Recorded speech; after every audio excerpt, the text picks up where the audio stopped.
আজকে আমি বানিয়ে দেখাবো বাদাম চাট।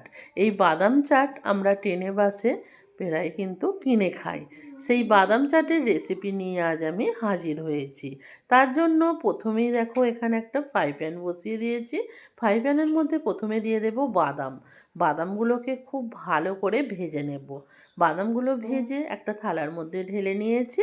এবার বাদামগুলো একটু ঠান্ডা হওয়া পর্যন্ত অপেক্ষা করব।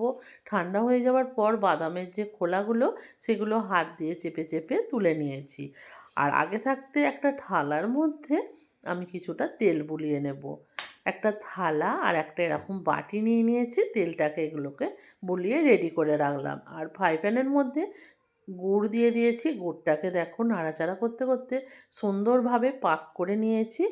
রেডি হয়ে গেছে পাকটা। এবার এখানে গ্যাসটা অফ করে বাদামগুলোকে দিয়ে দেব। দিয়ে ভালোভাবে এটাকে মিক্সড করে নিয়েছি। আর যে থালার মধ্যে তেল মাখিয়ে রেখেছিলাম সেই থালার মধ্যেই বাদামের এটাকে ঢেলে দিলাম।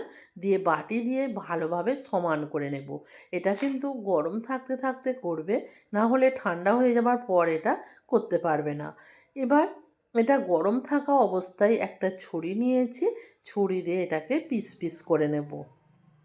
আমরা এই রকমভাবে বাদাম চাক কিন্তু ট্রেনে সবসময় কিনে খাই। আর এই রকমভাবে একবার হলেও বানাও।